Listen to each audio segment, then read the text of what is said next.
إن الحمد لله نحمده ونستعينه ونستغفره ونعوذ بالله من شرور أنفسنا ومن سيئات أعمالنا ونعوذ بالله من شرور أنفسنا ومن سيئات أعمالنا ونعوذ بالله من شرور أنفسنا ومن سيئات أعمالنا من يهده الله فلا مضل له ومن يضلل فلا هادي له وأشهد أن لا إله إلا الله وحده لا شريك له وأشهد أن سيدنا محمدا عبده ورسوله اللهم صل على سيدنا محمد وعلى آل سيدنا محمد كما صليت على إبراهيم وعلى آل إبراهيم كما باركت على إبراهيم وعلى آل إبراهيم في العالمين إنك حميد مجيد اللهم صل على سيدنا محمد وعلى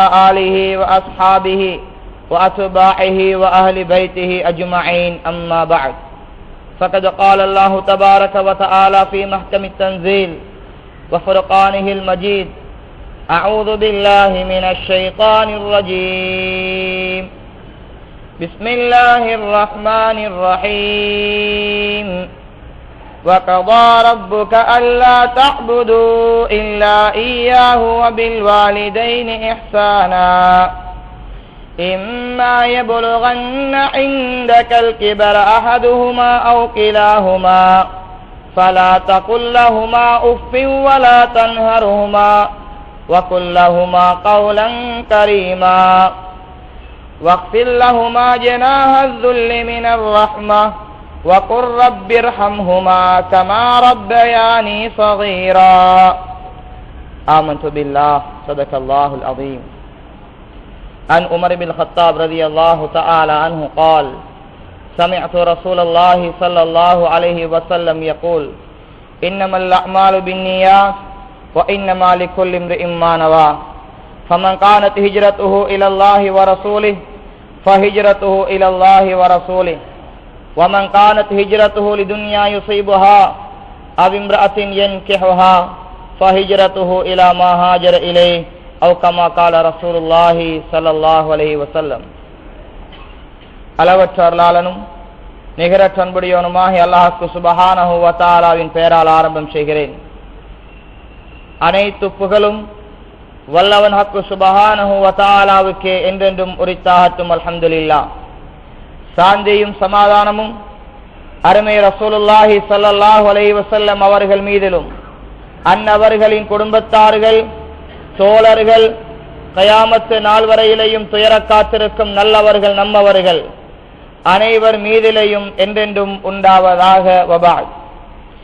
இறை கடமையான ஜும்ஆவை நிறைவேற்றுவதற்காக வேண்டி இம்மஸ்ஜிதிலே வந்து அமர்ந்திருக்கும் அல்லாஹுவின் நல்லடியார்களே, அன்பு நிறைந்த இஸ்லாமிய சகோதரர்களே, வல்லவன் ஹக்கு சுப்ஹானஹு வ தஆலா எவற்றையெல்லாம் ஏவியிருக்கிறானோ அவற்றை இயன்ற அளவு எடுத்து நடக்கும்படியும் எவைகளையெல்லாம் தடுத்து வைத்திருக்கிறானோ விலக்கி வைத்திருக்கிறானோ அவற்றை ஒதுங்கி தவிர்ந்து நடந்து கொள்ளும்படியும் முதற்கண் அடியேனுக்கும் அப்பால் உங்களுக்கும் தக்வாவை கொண்டு வசியத் என்னும் நல்லுபதேசம் செய்து கொள்கின்றேன்.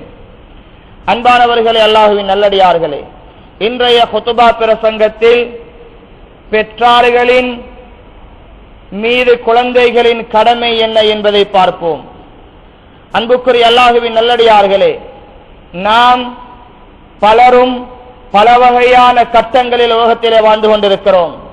சிலர் பெற்றோர்களாக இருக்கிறோம், சிலர் குழந்தைகளாக இருக்கிறார்கள், சிலர் பெற்றோர்களாகவும் சில பெற்றோர்களுக்கு குழந்தைகளாகவும் இருக்கிறோம். அன்பான் அல்லாஹுவின் நல்லடியார்களே, எல்லா நிலைமையிலையும் எல்லோருக்கும் பெற்றோர்கள் இருக்கும் பொழுது அந்த பெற்றோர்களுக்கு எவைகளை செய்யப்பட வேண்டும் என்பதை அல்லாஹ் குர்ஆனிலே சொல்லிக் கொண்டிருக்கிறான். அல்லாஹ் உலகத்திலே குழந்தைகளுக்குரிய கடமைகளை சொல்லி காட்டிவிட்டான். மாணவர்களுக்குரிய வாலிபர்களுக்குரிய கடமைகளை சொல்லி காட்டிவிட்டான். பொதுவாக சமுதாயத்துக்குரிய கடமைகளை சொல்லி காட்டிவிட்டான்.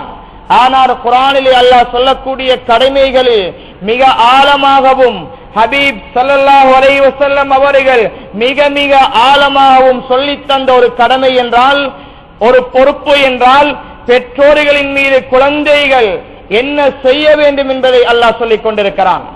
அன்பான அல்லாஹ்வின் நல்லடியார்களே, பெற்றோர்களை எப்பொழுது நாம் பார்ப்பதற்கு கடமை காண்கிறோம்? அல்லாஹ் குர்ஆனிலே அந்த படித்தரத்திலிருந்து சட்டம் பேசுகிறான். வகலா ரப்புக அல்லா தஅபுது இல்லா இய்யா. அல்லாஹ் சொல்கிறான், என்னை மாத்திரம் வணங்க வேண்டும், அல்லாஹ்வுக்கு மாத்திரம்தான் வழிபடுதல் இருக்கிறது என்பதை அல்லாஹ் முடிவாக சொல்லிவிட்டான்.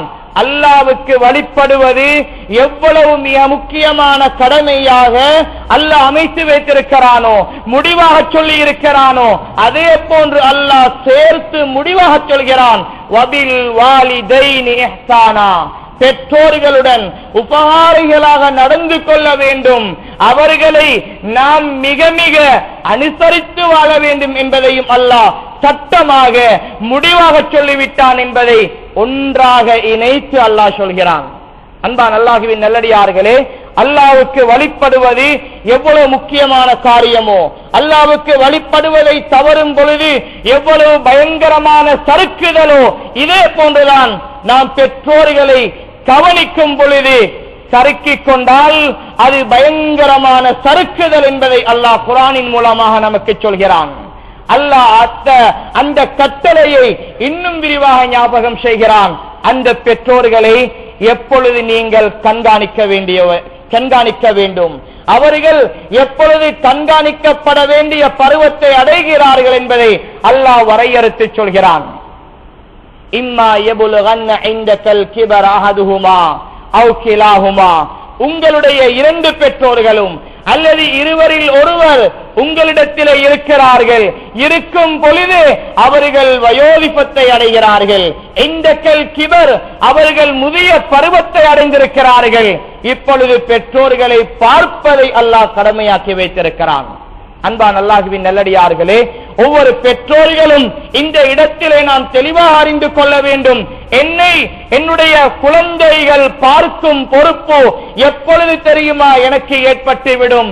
என்னால் இதற்கு பின்னால் சுயமாக சம்பாதிக்க முடியாது, என்னால் சுயமாக நடமாட முடியாது, என்னால் சுயமாக எதையுமே செய்ய முடியாது, நான் வயோதிப பருவத்தை அடைந்திருக்கிறேன், இப்பொழுது என்னுடைய குழந்தைகள் பார்க்க வேண்டும் என்ற அப்படியான பருவத்தை நான் அடைந்து விட்டேனா?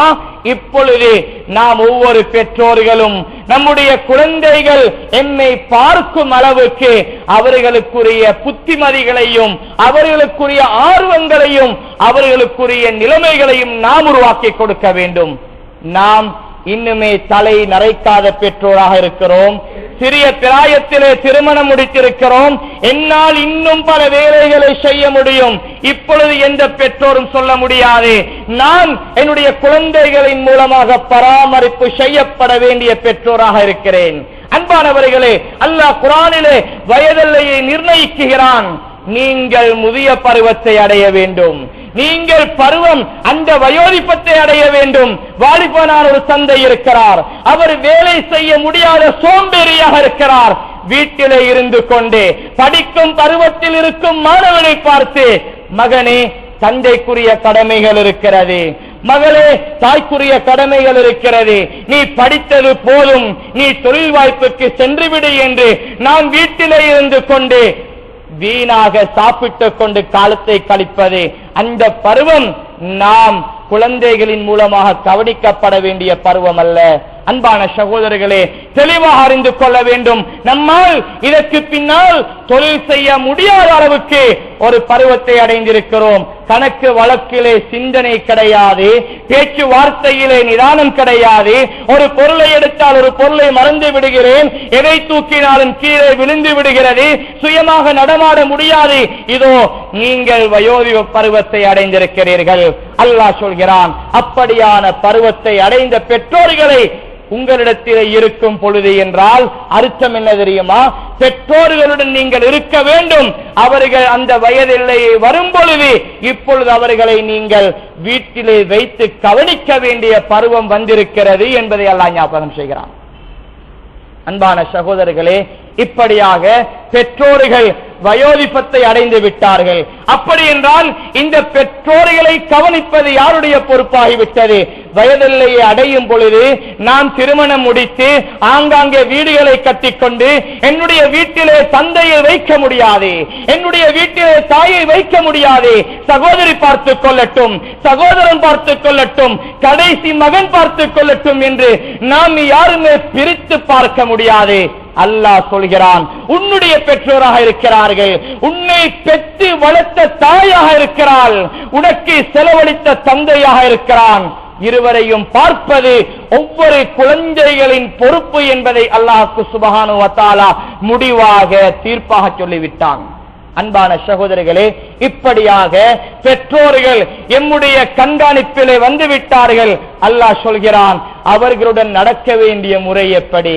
ஃபலா தகுல் லஹுமா உஃப், அவர்களுடன் ஷீ என்ற வார்த்தை கூட பேசிவிட வேண்டாம். அன்பானவர்களே, ஷீ என்ற வார்த்தையை அல்லாஹ் ஏன் குர்ஆனிலே சொல்ல வேண்டும்? வேறொரு வார்த்தையை பயன்படுத்தலாமே. அன்பான சகோதரிகளே, அல்லாஹ் ஏன் இந்த வார்த்தையை குர்ஆனிலே பயன்படுத்துகிறான் என்றால், மனிதன் இந்த இடத்திலேதான் தட்டு தடமாறுகிறான். கண்ணால் பார்க்க முடியாத ஒரு காரியம், உள்ளத்தால் சகிக்க முடியாத ஒரு காரியம், இப்படியான நிலைமை வந்துவிட்டால் இவன் அதை ஷீ என்றுதான் முதலாவது ஆரம்பித்து விடுவான். அதற்கு பின்னால் தான் பேச்சுக்கள், திட்டு, பதுவாக்கள் அடுக்கிக் கொண்டே போகலாம். அன்பான சகோதரர்களே, பெற்றோர்கள் முதிய பருவத்தை அடைந்து விட்டார்கள். படுத்த படுக்கையிலே சிறுநீர் கழித்துக் கொள்கிறார்கள், படுத்த படுக்கையிலே மலம் கழித்துக் கொள்கிறார்கள். வாங்கி கொடுத்த மருந்தை உரிய நேரத்திலே சாப்பிட முடியாது, எடுத்துக் கொடுத்தால் எரிந்து விடுகிறார்கள், குடித்தால் வாந்தி எடுத்து விடுகிறார்கள், சுயமாக எதுவுமே செய்ய முடியாது. அவர்களுக்கு ஊட்டிவிட சிலர் தேவைப்படும், அவர்களுக்கு சுத்தம் செய்துவிட சிலர் தேவைப்படும். இப்படியான பருவத்தை பெற்றோர்கள் அடைந்து விட்டார்களா? அல்லாஹ் சொல்கிறான், நீ உன்னுடைய தந்தையுடன் உன்னுடைய தாயுடன் மிக இரக்கமாக நெருங்கிக் கொள். அவர்கள் இந்த நிலைமையிலே தடமாறுவார்கள். அவர்களுக்கு நீ கவனிப்பு செலுத்தும் பொழுது, ஷீ இப்படியாக மலங்களித்துக் கொள்கிறீர்களே, ஷீ இப்படியாக சிறுநீர் கழித்துக் கொள்கிறீர்களே, ஷீ இதை குடிக்காமல் இருக்கிறீர்களே, ஷீ உங்களுக்கு நான் தீர்த்து விட வேண்டிய சிரமம் ஏற்பட்டிருக்கிறதே என்றெல்லாம் நீ அவர்களை திட்ட ஏச ஆரம்பித்து விட வேண்டாம். அல்லாஹ் சொல்கிறான், வலா தன்ஹர்ஹுமா, அவர்களை நீ ஏசி ஓரமாக்கி அவர்களை எதுவுமே செய்துவிட வேண்டாம். வகுல் லஹுமா கௌலன் கரீமா, மாற்றமாக இரக்கமான வார்த்தைகளை மாத்திரம் அந்த வயதை அடைந்த பெற்றோர்களுக்கு நீ பயன்படுத்துவாயாக என்று எமக்கு பேசும் முறையை கற்றுத்தருகிறான். அன்பான சகோதரர்களே, நாம் எல்லோரும் ஒரு காலம் கை குழந்தைகளாக இருந்தோம். அந்த நேரத்திலே நாம் இரவில் நடுநிசையில் நடுக்க காய்ச்சலிலே நடுங்கினாலும் எம்முடைய பெற்றோர்கள் அவர்கள் தூக்கத்தை இழந்து விடுவார்கள். நாம் நடுங்கும் அளவுக்கு அவர்களின் உள்ளங்கள் நடுங்கும். எனது மகனுக்கு என்ன வந்து விடுமோ, எனது மகளுக்கு என்ன வந்து விடுமோ என்று தடமாறுவார்கள். காலை விடுவதை பார்க்க முடியாது. உடனே விடுவதற்குள்ளால் ஒரு வைத்தியரை சந்திக்க வேண்டுமே, இவனுக்கு மருந்து செய்ய வேண்டுமே என்ற ஒரு அவசரத்தை பெற்றோரிடத்திலே நாம் பார்த்திருக்கிறோம். அன்பானவர்களே, ஆனால் முதிய பருவத்தை அடைந்த பெற்றோர்கள் ஒவ்வொரு நாளும் நம்முடைய வீட்டிலே அவர்களுக்கு என்று ஒரு அறை, அது ஒரு தொங்கலிலே ஒதுக்கப்பட்டிருக்கும். அந்த அறையில் இருந்து இருமிக் கொண்டிருப்பார்கள், கதறிக் கொண்டிருப்பார்கள். ஏற்றத்துக்கு மாற்றமாக நாம் என்ன சொல்கிறோம்? சத்தம் இல்லாமல் படுங்கள், நாளைக்கு நாம் மருந்தெடுத்துக் கொள்ளலாம், நாளை சொல்லுவோம், நாளென்றைக்கு எடுத்துக் கொள்ளலாம். இப்படியாக நாம் பெற்றோர்களை எந்த அளவுக்கு கண்காணிக்கிறோம் என்பதை சிந்தித்து பாருங்கள். அன்பான சகோதரிகளே, எம்மை சிறு பிராயத்திலே எவ்வளவு இரக்கமாக பார்த்தார்கள். அவர்கள் முதிய பருவம் வரும் பொழுது அப்படி பார்க்க வேண்டும் என்பதை அல்லாஹ் கடமையாக சொல்கிறான். இடையிலே வந்த மனைவியை கண்டுவிட்டோம், மனைவிக்கு வீடு வாசலை அலங்கரிக்கிறோம், மனைவிக்காக வேண்டி அறைகளை அலங்கரிக்கிறோம், மனைவிக்காக வேண்டி தளபாடங்களை அலங்கரிக்கிறோம், உடைகளை அலங்கரிக்கிறோம். நம்முடைய தாய்க்கு ஒரு சந்தோஷமான தினம் வந்தால் ஏதோ விலை குறைந்த ஒரு ஆடையை வாங்கி கொடுத்து விடுவோம். நம்முடைய தந்தைக்கு ஒரு சந்தோஷமான தினம் வந்தால் ஏதோ பெருமதி குறைந்த ஒரு சேட்டையும் ஒரு சாரத்தையும் வாங்கி கொடுத்து விடுவோம். நம்முடைய பெற்றோருக்கு அது ஒரு தொங்கலிலே ஏதோ ஒரு அறையை ஒதுக்கி கொடுத்து விடுவோம். அன்பான சகோதரர்களே, நாம் பச்சிளம் குழந்தையாக இருக்கும் பொழுது நமக்கு எவ்வளவு பொருத்தமான அறையை தயார் செய்தார்கள், எல்லோரும் வர முடியுமான அறை, எப்பொழுதும் கவனிக்க முடியுமான அறை, அங்கே பஞ்சனை மெத்தைகள், அங்கே வேண்டிய அளவுக்கு அலங்காரங்கள். அன்பானவர்களே, ஒரு நாள் நாம் தூக்கத்திலே தடமாறினால் அவர்கள் தூங்கினார்களா? நாம் பல நாட்கள் நோயிலே இருந்தால் எம்முடன் சேர்ந்து எல்லா பெற்றோர்களும் சொல்லுவதுதான், என்னால் நேரத்துக்கு தூங்க முடியாது, இரவு முழுக்க நான் தூங்காமல் காத்துக் கொண்டிருக்கிறேன், என்னுடைய குழந்தைகள் தூங்குகிறார்கள் இல்லை என்று தன்னுடைய தூக்கத்தை தியாகம் செய்கிறார்கள். அடுத்த நாள் கடையிலே தூங்குகிறார்கள், அடுத்த நாள் காரியாலயத்திலே தூங்குகிறார்கள், அடுத்த நாள் பாடசாலையிலே தூங்குகிறார்கள். காரணம் கேட்டால் குழந்தைகளுடன் அலைந்ததனால் தூக்கம் என்று சொல்லுவார்கள். அன்பானவர்களே, நாம் குழந்தை காலத்தில் இருக்கும் பொழுது இவ்வளவு பாசமாக என்னை வளர்த்த பெற்றோர்கள் இதோ பாயிலே படுத்திருக்கிறார்கள், சுயமாக சாப்பிட்டுக் கொள்ள முடியாது. ஒரு கவலத்தை நாம் தீர்த்தி கொடுக்கும் பொழுது எத்தனை ஏச்சு பேச்சுக்கள். அன்பானவர்களே, நாம் சிறு குழந்தையாக இருக்கும் பொழுது நாம் வைத்தியசாலையில் நிறுத்தாட்டப்பட வேண்டும் என்ற நிர்பந்தம் வந்தால் இன்னொரு பெண்ணை அங்கே நிறுத்த மாட்டார்கள். தாய் சொல்லுவாள், என்னுடைய குழந்தையிடத்திலே நானே இருந்து கொள்கிறேன் என்று. வீட்டுடைய வேலைகள் எத்தனை இல்லாமல் போனாலும் அந்த தாய் தன்னுடைய குழந்தையுடன் பல நாட்கள் தூங்காமல் விழித்திருப்பதை நாம் பார்க்கிறோம். அதே நான் அன்பானவர்களே, வயதை அடைந்த பொழுது, என்னுடைய பெற்றோர் வயோதிபத்தை அடைந்த பொழுது அவர்களை அங்கே வைத்தியசாலையில் நிறுத்தாட்டினால் என்னால் இருக்க முடியாது. என்னுடைய கடை விட்டுக் கொடுப்பதில்லை, என்னுடைய பாடசாலை விட்டுக் கொடுப்பதில்லை, என்னுடைய காரியாலயம் விட்டுக் கொடுப்பதில்லை, என்னுடைய தொழில் எனக்கு விட்டுக் கொடுப்பதில்லை. நான் அங்கே கூலிக்கு பக்கத்தில் ஆள் வைப்பதற்கு தேடுகிறேன். அன்பான சகோதரர்களே, எவ்வளவு ஒரு கஷ்டமான நிலைமை என்பதை நாம் ஒவ்வொருவரும் சிந்திக்க வேண்டும். என்னை சிறு பிராயத்திலே அசுத்தங்களை சுத்தமாக்கி கவனித்த தந்தையுடைய அந்தஸ்து இதுதானா? வேறு ஒருவரை வைத்து அவர்கள் கடைசி நிலைமையில் பாயிலே படுத்திருக்கும் பொழுது பணம் கொடுத்து கவனிப்பதா அவர்களுக்கு செய்ய வேண்டிய கடமை? அன்பான அல்லாஹ்வின் நல்லடியார்களே, நிதானமாக சிந்தித்து பாருங்கள். ஒவ்வொரு குடும்பத்திலேயும் அந்த வயது முதிர்ந்த பெற்றோர்களை தேடி பாருங்கள். அவர்கள் குழந்தைகளை போன்று பராமரிக்கப்படுகிறார்களா அல்லது தன்னுடைய வீட்டிலே வளர்க்கும் மிருகங்களை விட கேவலமாக பராமரிக்கப்படுகிறார்களா? அந்நிய வீடுகளிலே அசுத்தமான மிருகங்களை பராமரிக்கிறார்கள், தூங்கும் அறையிலே வைக்கிறார்கள், அதனை உடுப்பாட்டுகிறார்கள், அதனை குளிப்பாட்டுகிறார்கள், பெருமதி வாய்ந்த வைத்தியசாலைகளில் மருந்தெடுத்துக் கொடுக்கிறார்கள். அன்பானவர்களே, கலாச்சாரம் தெரிந்த நாம் முஸ்லிம்கள் நம்முடைய பெற்றோர்களை எந்த அளவுக்கு கவனிக்கிறோம் என்பதை ஒரு கணம் சிந்தித்து பாருங்கள். அன்பான சகோதரர்களே, நாம் நோயாளியாக இருந்த பொழுது அவர்கள் என்னுடைய பக்கத்திலே வைத்தியசாலையில் முழிக்க முடியும் என்றால் ஏன் அவர்கள் வயதை அடைந்த பொழுது என்னால் அவர்களுடைய பக்கத்திலே இருக்க முடியாது? ஏன் என்னால் அவர்களுக்கு மருந்தை பருக்க முடியாது? ஏன் என்னால் அவர்களுக்கு சாப்பாட்டை தீட்ட முடியாது? ஏன் என்னால் அவர்களுக்கு உடுப்பாட்டி விட முடியாது? ஏன் என்னால் அவர்களை பக்கத்திலே வைத்துக் கொள்ள முடியாது? அன்பானவர்களே, ஒவ்வொன்றாக சிந்தித்து பார்ப்போம். நான் இந்த விடயங்களிலே வழுக்கிக் கொண்டிருக்கிறேனா? இந்த விடயங்களை செய்து கொண்டிருக்கிறேனா? மிக மிக நிதானமாக சிந்தித்து பார்க்க வேண்டும். பெற்றோர்கள் கிடைப்பது ஒரு பாக்கியம். அன்பான சகோதரர்களே, யாரும் நினைத்து விட வேண்டாம், வயதான பெற்றோர்கள் கிடைத்து விட்டார்களே என்ற முடிவுக்கு யாரும் வந்துவிட வேண்டாம். குழந்தைகள் பெற்றோரை பார்க்கும் பொழுது கடைசி மகன் தான் பார்க்க வேண்டும் என்பது அல்ல, மகள் தான் பார்க்க வேண்டும் என்பது அல்ல. அன்பானவர்களே, நான் என்னுடைய தாயையும் தந்தையையும் அவர்கள் முடியாத பருவத்தை அடைந்தால் அவர்கள் இறக்கும் வரை பாசமாக பார்க்க வேண்டிய பொறுப்புள்ளவர்கள். அன்பானவர்களே, இந்த இஸ்லாமிய சட்டம் தெரியாதவர்கள் தான் மேலெத்தியவாதிகள். அவர்கள் என்ன செய்கிறார்கள்? தன்னுடைய பெற்றோர்களை குறிப்பிட்ட வயதை அடைந்ததன் பின்னால் முதியோர் இல்லம் என்ற பெயரிலே ஒதுக்கி விடுகிறார்கள். பெற்றோர்கள் முதியோர் இல்லம் என்ற பெயரிலே அங்கே வைக்கப்படுகிறார்கள், அங்கே கவனிக்கப்படுகிறார்கள். இவருடைய மதிப்பு அந்த பெற்றோருக்கு ஜக்காத்தை விட மோசமாகிவிட்டது. ஜக்காத் கொடுக்கும் பொழுது தன்னுடைய வியாபாரத்தை, தன்னுடைய பொருட்களை வருடத்தில் ஒரு தடவை கணக்கு பார்த்து ஜக்காத்தை முறையாக நிறைவேற்றுவார்கள். ஆனால் அன்பான சகோதரிகளே, அங்கே பெற்றோர்களை வயோதிப இல்லத்திலே வைத்துவிட்டு எந்த நாளும் சந்திக்க போவது கிடையாது. யாரோ ஒருவன் சம்பளத்துக்காக வேண்டி திட்டுக்களுடன் ஏற்று பேச்சுக்களுடன் அந்த பெற்றோர்களை கவனித்துக் கொண்டிருக்கிறார்கள். சில பெற்றோர்கள் படுக்கையிலே இருந்து இருந்து இருந்து இடுப்புகள் முழுக்க புழு நிறைந்திருக்கும். இப்படியான புண் நிறைந்த காட்சிகளை நாம் பார்க்கிறோம். அன்பான சகோதரர்களே, யாருக்கோ நாம் கூலியை கொடுக்கிறோம். நம்முடைய பெற்றோர்கள் ஊத்தையிலையும் புண்ணிலையும் புழுக்களிலேயும் அங்கே கஷ்டப்பட்டுக் கொண்டு வயோதிப்பர்களிடத்தில் இருக்கிறார்கள். நம்முடைய நாட்டிலேயும் பார்க்க முடியுமான ஒரு காட்சி இருக்கிறது. அன்பான சகோதரர்களே, பெற்றோர்களை வருடத்தில் ஒரு தடவை பார்க்க வேண்டும் என்று டிசம்பர்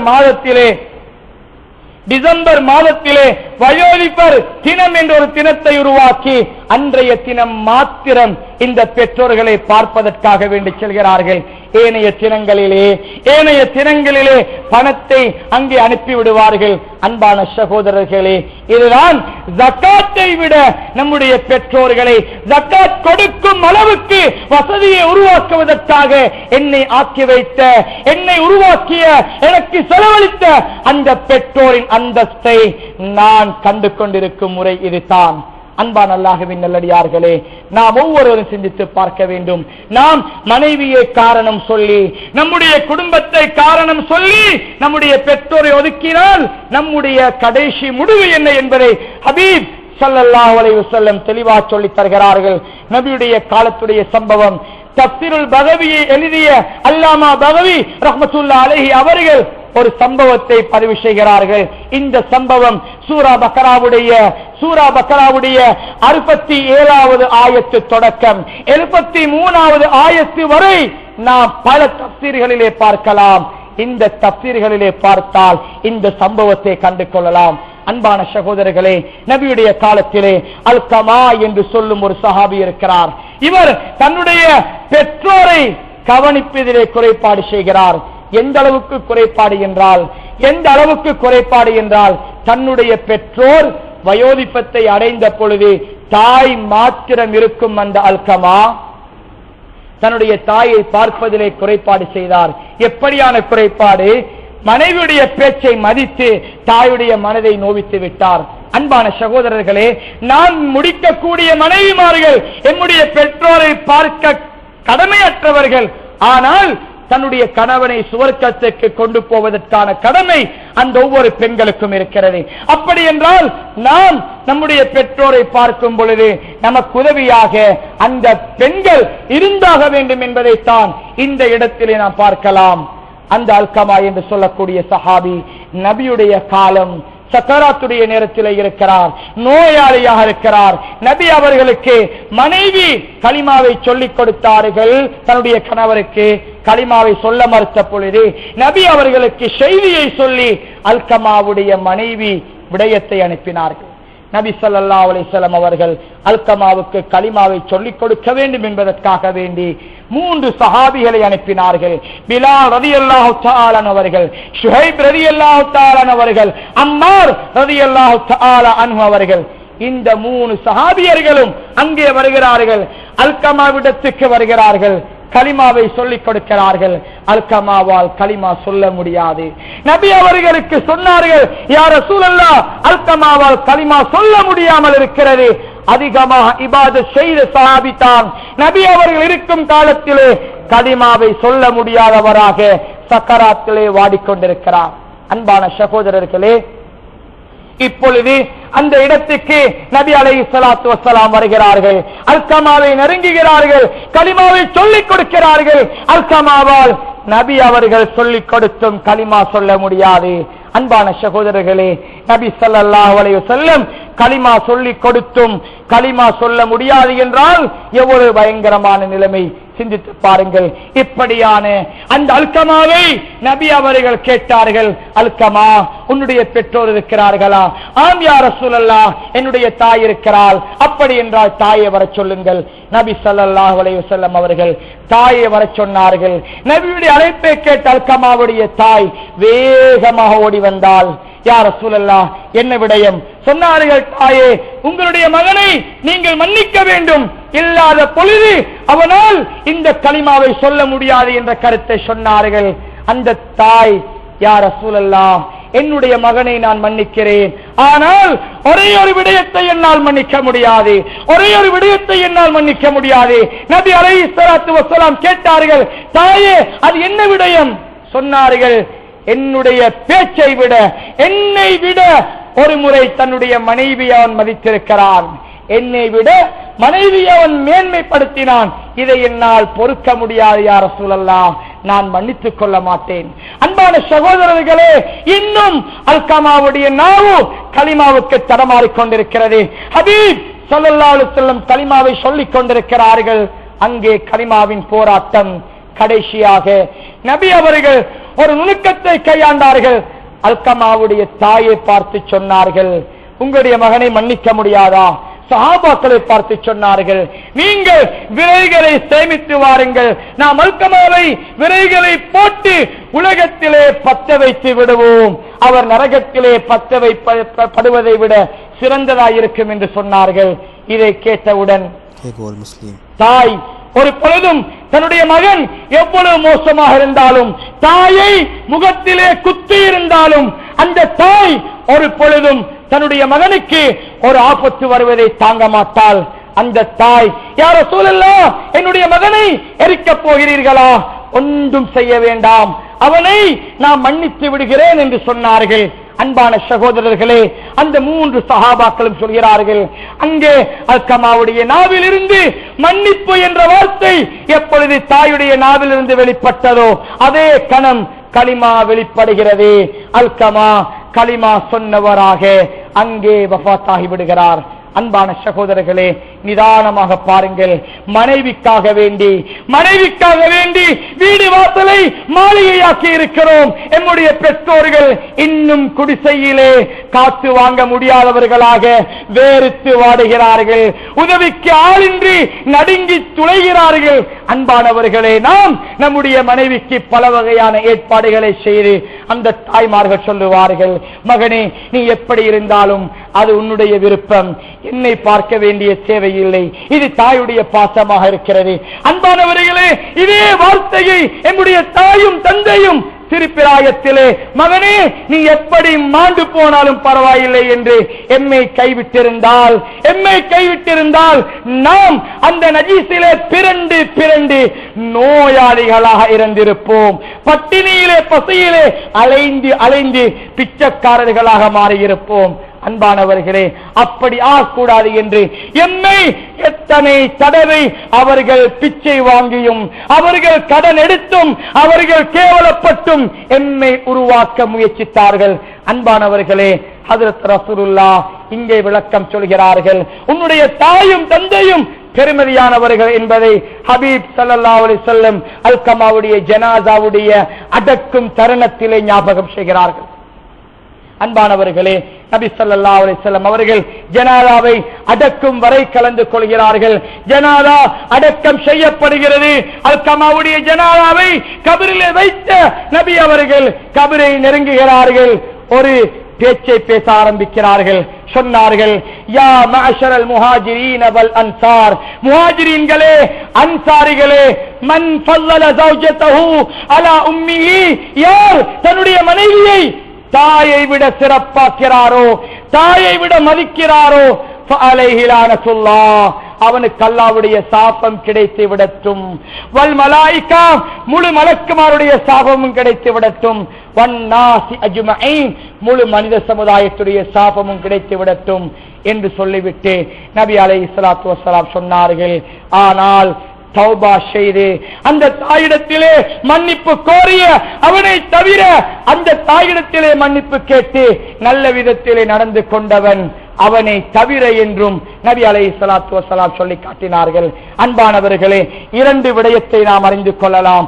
ஒன்று, மனைவி என்று இடையிலே வந்த மனைவிக்காக வேண்டி தன்னுடைய அந்த இரத்தத்தை உதிரமாக்கி, இரத்தத்தை பாலாக்கி தந்த தாயையும், தன்னுடைய வேர்வையை சிந்தி நம்மை ஆளாக்கிய தந்தையையும் உதறி தள்ளிவிட்டு இடையிலே வந்த மனைவியை மாத்திரம் நாம் மேன்மைப்படுத்தினால், அன்பானவர்களே, பெற்றோர்கள் சொல்ல மாட்டார்கள், ஒவ்வொரு தலைவலியின் பொழுதும் என்னை நினைத்து அழுவார்கள். அந்த கண்ணீர் தான் அன்பானவர்களே, மனைவிக்கு தலைவலி என்றால் எத்தனை எத்தனை பெருமதியான வைத்தியசாலைகளை நாடுகிறோம்.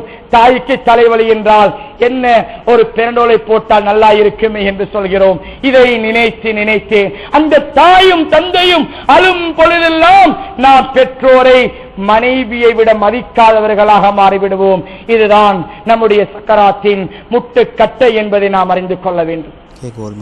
அன்பான சகோதரர்களே, எனவே நாம் ஒவ்வொருவரும் பெற்றோரை மிக மிக பாசமாக இரக்கமாக கிடைத்த பாக்கியம் என்று நினைக்க வேண்டும். அவர்கள் இறந்ததன் பின்னால் நான் தான் குளிப்பாட்ட வேண்டும், நான் தான் கஃன் செய்ய வேண்டும் என்ற போட்டி போடுதல் அல்ல. இறக்க முன்னால் என்னுடைய மடியில் தான் அவர்கள் இறக்க வேண்டும், என்னுடைய கையால் தான் அவர்களுக்கு சாப்பாடு கொடுக்கப்பட வேண்டும் என்ற உணர்வு பெற்றவர்களாக அன்பான சகோதரர்களே நாம் ஒவ்வொரு குழந்தைகளும் மாற வேண்டும். அந்த பெற்றோருக்கு எந்த கடமைகளை செய்ய வேண்டுமோ அதை மறக்காமல் செய்யும் குழந்தைகளாக நாம் மாற வேண்டும். எவ்வளவு பெரிய வணக்கசாலியாக இருந்தாலும் நம்முடைய தாயும் தந்தையும் நோவினை படுவது சக்கராத்துடைய தடைகள் என்பதை ஹபீப் ஸல்லல்லாஹு அலைஹி வஸல்லம் ஞாபகம் செய்கிறார்கள். அன்பானவர்களே, சந்தர்ப்பம் இருக்கிறது.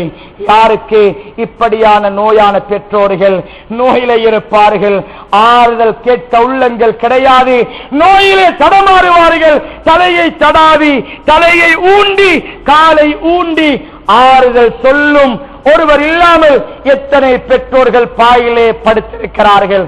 அன்பானவர்களே, எமக்கு பணமும் எமக்கு கடையும் எமக்கு வியாபாரமும் எமக்கு இன்னொரு சோழிகளும் நம்முடைய பெற்றோர்கள் காலை ஊண்ட ஆள் இல்லாமல், காலை நீட்ட ஆள் இல்லாமல், சாப்பாட்டை ஊட்டிவிட ஆள் இல்லாமல் வேதனையிலே அவர்கள் இருக்கிறார்கள்.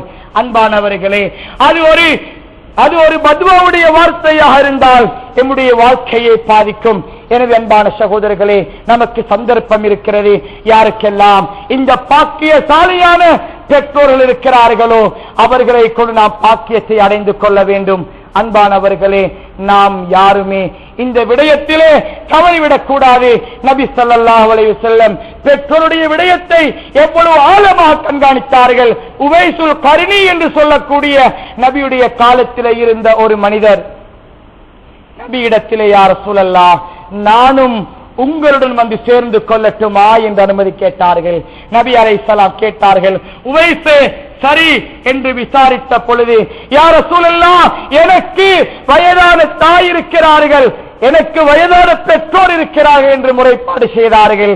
நபி அலைஹிஸ்ஸலாம் சொன்னார்கள், உவைஸே, என்னை வந்து சேருவதை விட உம்முடைய பெற்றோருடன் சேர்ந்து கொள்வதின் மேல் என்று நபி ஸல்லல்லாஹு அலைஹி வஸல்லம் அந்த உவைசுல் கர்னியை தன்னிடத்துக்கு வரவழைக்கவில்லை. அவர்கள் நபியை காணவில்லை, அதனால் அவருக்கு நாம் சஹாபி என்று சொல்வது இல்லை. அன்பானவர்களே, நபி அலைஹிஸ்ஸலாம் நீங்கள் சஹாபியாகுவதை விட பெற்றோரை பார்ப்பதின் மேல் என்று சொல்லி காட்டினார்கள். அன்பான சகோதரர்களே, இதே போன்றுதான் இப்னு மாஜா, நசாயி போன்ற ஹதீஸ் கிரந்தங்களிலே பார்க்கலாம். நபி ஸல்லல்லாஹு அலைஹி வஸல்லம் அவரிடத்திலே முஆவியா பின் ஜஹாமத் ஸலமி என்று சொல்லக்கூடிய சஹாபி சொல்கிறார், ஜஹாமா என்று சொல்லக்கூடியவர் நபியிடத்திலே வந்து, யா ரசூலல்லாஹ், நான் அரத்துல் அஸ்வ யுத்தம் செய்ய விரும்புகிறேன் என்று அனுமதி கேட்டார்கள். நபி அலைஹிஸ்ஸலாம் கேட்டார்கள், உனக்கு பெற்றோர் இருக்கிறார்களா? நபி அலைஹிஸ்ஸலாத்து வஸ்ஸலாம் அவர்களுக்கு தெரியும், கேட்கக்கூடியவர் யுத்தத்துக்காக வேண்டி அனுமதி கேட்கிறார்.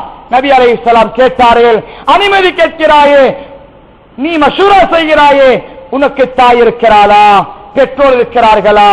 நபி அலைஹிஸ்ஸலாம் சொன்னார்கள், ஜஹாமாவே, உன்னுடைய தாயிலே போய் நீ தாயுடன் சேர்ந்து பணிவிடை செய்து கொள் என்று நபி அலைஹிஸ்ஸலாத்து வஸ்ஸலாம் அனுமதி கேட்ட ஜஹாமாவுக்கு பதில் கொடுத்தார்கள். அன்பானவர்களே, ஜிஹாதை விட சிறந்த அமல் எதுவும் இல்லை என்று சொல்லும் அளவுக்கு இஸ்லாம் பேசும் பொழுது அந்த நேரத்திலே வயது முதிர்ந்த பெற்றோர்களை நாம் கதற கதற யாரும் இல்லாமல் விட்டு செல்வது கூடாது என்பதை நபி அலைஹிஸ்ஸலாத்து வஸ்ஸலாம் வழிகாட்டி இருக்கிறார்கள். ஏன் நீங்கள் யுத்தத்திலே செல்லுவீர்கள், ஷஹீதாக்கப்படுவீர்கள், உங்களுடைய பெற்றோர்கள் பார்க்க கேட்க யாரும் இல்லாமல் இருப்பார்கள், இந்த நிலைமை வரக்கூடாது என்று நபி அலைஹிஸ்ஸலாத்து வஸ்ஸலாம் பெற்றோரின் பக்கம் தன்னுடைய குழந்தைகளை திருப்பினார்கள். அன்பான சகோதரர்களே, எனவே நாம் பெற்றோர்களை மாத்திரம் அல்ல, பெற்றோர் இல்லாத வயோதிபர்கள் இருப்பார்கள், அவர்களையும் கவனிக்க வேண்டும், ஒரு பாக்கியமாக நினைத்துக் கொள்ள வேண்டும். ஹஜ்ரத் உமர் ரலியல்லாஹு தஆலா அன்ஹு அவர்களும் ஹஜ்ரத் அபூபக்கர் ரலியல்லாஹு தஆலா அன்ஹு அவர்களும் இருவரும் என்றுமே போட்டி போடுவார்கள். அபூபக்கரை முந்துவதுதான் உமருடைய ஆசை. அன்பானவர்களே, ஒரு நாள் உமர் ரலியல்லாஹு தஆலா சொல்கிறார்கள், அபூபக்கரை முந்த வேண்டும் என்று திட்டம் போட்டுக் கொண்டிருக்கிறேன். ஒரு வயோதிப கிழவியை அறிகிறேன், அந்த வயோதிப கிழவியை தேடி நான் செல்லுவேன். ஒவ்வொரு நாளும் காலையிலே அந்த பாட்டிக்கு ஏதாவது செய்துவிடலாம், ஊட்டிவிடலாம், உடுப்பை மாற்றிவிடலாம் என்று நினைத்து அந்த பாட்டியை சந்திக்க போவேன். அந்த பாட்டி அழகாக உடுப்பாட்டப்பட்டிருப்பாள், சாப்பாடு கொடுக்கப்பட்டிருப்பாள். இது யாரு செய்தது என்று என்னால் தெரியாது. நான் எவ்வளவு நேரத்துடன் சென்றாலும் என்னால் அந்த பாட்டிக்கு எதுவுமே செய்ய முடியாது. இப்படியான ஒரு நிலைமை என்று ஹஜ்ரத் உமர் சொல்லிவிட்டு சொல்கிறார்கள், எப்பொழுது நான் அந்த பாட்டியுடைய விடயத்திலே போட்டி போட்டுக் கொண்டிருந்தேனோ அந்த சந்தர்ப்பம் ஒரு நாள் எனக்கு கிடைத்தது. நான் போகிறேன், அந்த பாட்டி தன்னுடைய வேலைகளை செய்யப்படாத வண்ணம் இருக்கிறாள். நான் உடுப்பை மாற்றிவிட்டேன், சாப்பாட்டை ஊட்டிவிட்டேன், எல்லாம் செய்துவிட்டு உள்ளத்தில் நினைத்தேன், ஆஹா, இன்று இந்த பாட்டிக்கு இந்த ஹிதமத்தை செய்தவரை நான் முந்திவிட்டேன், யாராலும் இதற்கு பின்னால் முந்த முடியாது என்று சந்தோஷமாக திரும்பி வருகிறேன். வரும் பொழுது கேள்விப்படுகிறேன், ஹஜ்ரத் அபூபக்கர் இறந்து விட்டார்கள். அன்பான சகோதரர்களே, அப்பொழுதுதான் அறிந்து கொண்டேன், இவ்வளவு நாளும் என்னால் அந்த பாட்டிக்கு பணிவிடை செய்ய முடியாமல் தடை செய்தது இந்த அபூபக்கர் தான் என்று. அந்த பாட்டிக்கு ஹிதமத் செய்யப்படவில்லையோ அந்த அபூபக்கர் இறந்தால் அந்த பாட்டி இன்று வரைக்கும் அபூபக்கரின் கையினால் பணிவிடை செய்யப்பட்டுக் கொண்டிருந்தால் நாட்டுடைய ஜனாதிபதியாக ஹஜ்ரத் அபூபக்கர் இருக்கிறார், என்னை அவரால் ஒரு பொழுதுமே முந்த முடியாது என்று ஹஜ்ரத் உமர் சொல்லி காட்டுகிறார். அன்பான சகோதரர்களே, நாம் நம்முடைய பெற்றோரை மாத்திரம் நினைக்க கூடாது. வயதான எத்தனை பெற்றோர்கள் வீடுகளிலே கதறி கிடக்கிறார்கள். அல்லாஹ் வசதியை தந்திருக்கிறான், நாம் அவர்களை கவனிப்போம், அவர்களுக்கு ஏற்பாட்டை நாம் செய்து கொடுப்போம். யாரும் இல்லாத பொழுது அவர்களுக்கு மடமல்ல, அன்பானவர்களை தகுதியானவர்களை காட்டிக் கொடுத்து நாம் செலவழிப்போம், அல்லாஹ்வுடைய பொருத்தத்தை அடைவோம். அன்பான சகோதரர்களே, அல்லாமா பைஹகி ரஹ்மத்துல்லாஹி அலைஹி அவர்கள் ஷுஅபுல் ஈமான் என்று சொல்லக்கூடிய அந்த கிதாபிலே பதிவு செய்கிறார்கள். ஒரு ஹதீஸை சொன்னார்கள், மன் ஜார கப்ரல் வாலிதைன் அவ் அஹதிஹிமா, யார் தன்னுடைய ரெண்டு பெற்றோருடைய கபறுகளையும் அல்லது ஒருவருடைய கபரை பாத மௌத்திஹிமா, அவர்கள் இறந்ததன் பின்னால் அந்த கபரை தரிசிக்க செல்கிறார்களோ ஊப்பிரலகு, அப்படி சென்றால் அவருடைய பாவம் மன்னிக்கப்படும். பெற்றோருக்கு உபகாரம் செய்தவனாகவும் எழுதப்படுவான். அப்படி என்றால் அர்த்தம் என்ன? பெற்றோருக்கு செய்யும் உபகாரம் அவர்கள் உயிருடன் இருக்கும் பொழுது மாத்திரமல்ல, அவர்களை கபரிலே அடக்கியதன் பின்னாலும் அவருடைய கபரடிக்கு நாம் போக வேண்டும். அப்படி போவதனால் நம்முடைய பாவங்கள் மன்னிக்கப்படும். அப்படி போவதனால் பெற்றோருக்கு உபகாரம் செய்தவனாக எழுதப்படுவேன் என்றால், உயிருடன் இருக்கும் பொழுது உபகாரம் செய்தால் எவ்வளவு எழுதப்படும்? உயிருடன் இருக்கும் பொழுது அவர்களுக்கு சமீபத்தில் இருந்தால் எத்தனை தடவை நம்முடைய பாவங்கள் மன்னிக்கப்படும்? அன்பான சகோதரிகளே, சந்தர்ப்பத்தை நாம் இழந்துவிடக் கூடாது. அல்லாஹ் சொல்கிறான், அந்த பெற்றோர்கள் இறந்து விட்டார்களா, அவர்களுக்காக வேண்டி வக்குர் ரப்பி ரஹம்ஹுமா கமா ரப்பயானி ஸகீரா, யா அல்லாஹ், சிறு பிராயத்தில் என்னை எப்படி இரக்கமாக பார்த்தார்களோ அதே போன்று என்னுடைய பெற்றோரை நீ இன்று இரக்கமாக கவனித்துக் கொள்வாயாக என்று நான் துஆ செய்ய வேண்டும் என்பதையும் அல்லாஹ் கற்றுத் தருகிறான். அன்பானவர்களே, நாம் நல்ல குழந்தைகளாக இருக்க வேண்டும். நம்முடைய பெற்றோர்களுக்கு வஃபாத்துக்கு பின்னால் துஆ செய்யும் குழந்தைகளாக இருக்க வேண்டும். நம்முடைய பெற்றோர்கள் கபரிலே இருப்பார்கள். நபி அலைஹிஸ்ஸலாத்து வஸலாம் சொன்னார்கள், பெற்றோருக்கு நல்ல குழந்தை கேட்கும் துஆ சென்றடைந்து கொண்டே இருக்கும். நமக்கு நாம் பெற்றோருக்கு செய்ய வேண்டிய மிக பொறுமதியான ஒரு கடமைதான் வாழும் பொழுது கவனிப்பது, இறந்ததன் பின்னால் துஆ செய்வது, கபறுகளை தியாரத் செய்வது. அன்பானவர்களே, அது மாத்திரமல்ல, இன்னும் ஒன்றை சொன்னார்கள், பெற்றோரின் உறவுகளை நாம் சேர்ந்து நடப்பது. பெற்றோரின் உறவுகளை நாம் சேர்ந்து நடப்பது. நபி அலைஹிஸ்ஸலாத்து வஸ்ஸலாம் சொல்லி காட்டினார்கள். பெற்றோருக்கு செய்யும் உபகாரத்தில் ஒன்றுதான் உன்னுடைய பெற்றோருடைய உறவுகளும் நண்பர்களும் யாரோ அவர்களை நீ தந்தையின் ஜனாதாவுடன் பிரித்து விடாதே, சேர்ந்து உன்னுடைய தந்தை புலங்கியதை போல் புலங்க வேண்டும் என்று சொல்லி காட்டினார்கள். நாம் எத்தனை பேர் சொல்கிறோம், பாப்பாவுடைய வஃபாத்துக்கு பின்னால வாப்பாட குடும்பத்துடைய தொடர்பு கிடையாது, உம்மாவுடைய வஃபாத்துக்கு பின்னால உம்மாவுடைய குடும்பத்தின் தொடர்பு கிடையாது.